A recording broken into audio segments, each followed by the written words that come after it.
2025 թվականի առաջին 6 ամսում անչափահասների մասնակցությամբ 344 քրեական վարույթ է հարուցվել։ 2024-ի նույն ժամանակահատվածում 18 տարին չլրացած անձանց մասնակցությամբ հանցագործությունների փաստով հարուցվել էր 298 վարույթ, այսինքն աճը 6 ամիսների կտրվածքով գրեթե 50 դեպք է։ Նախորդ ամբողջ տարվա ամփոփումը չկա, սակայն պարզ է, որ անչափահասների մասնակցությամբ օրինազանցությունների աճ է նկատվում, եւ խոսքը տարբեր տեսակի, այդ թվում ծանր հանցագործությունների մասին է։ Բոլոր պետություններում, որոնք որ համարվում են հետպատերազմյան, միանշանակ անչափահասների կողմից կատարվող հանցագործությունների թիվը կտրուկ աճում է, որովհետեւ եթե երեխան լսել է կամ տեսել է պատերազմ, իսկ անգամ 5-6 տարեկան երեխաները խոսում են պատերազմի մասին, երբ որ այդ պետությունում այդ ժամանակահատվածում լինում է պատերազմ։ Իրանք սկսում են հասկանալ, որ ով ուժեղ է, ինքը ավելի ճիշտ է, ինքը կարողանում է իր այդ արժեքները պահել։ Խնդիրը հասկանալի է, բայց հնարավոր չէ այն ֆիքսել եւ անցնել առաջ։ Նախ հանցագործությունների հետևից գնալ եւ մեղավորներին պատասխանատվության ենթարկել է պետք։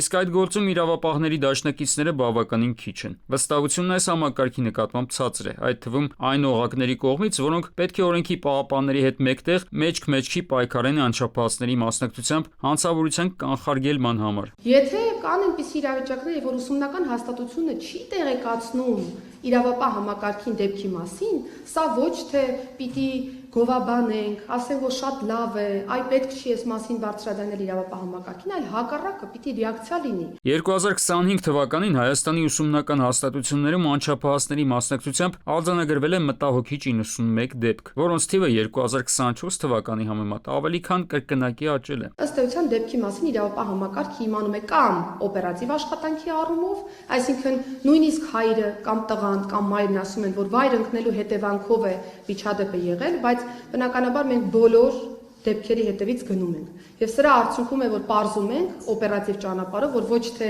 ուղակի սայթաքել է անձը եւ վնասվել, այլ եղել է ծեծկրտուկ, որի արդյունքում օրինակ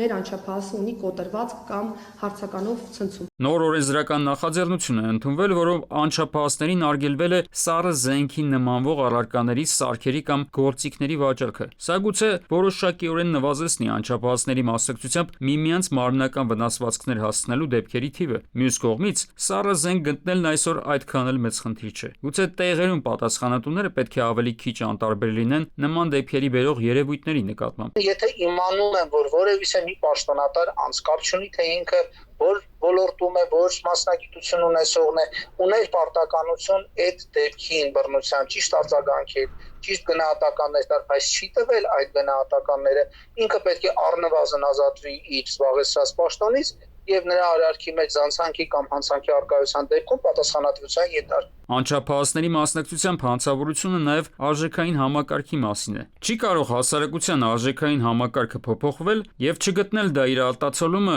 երեխաների միջավայրում։ Արմեն Աթալյան, ժամը լրատվական։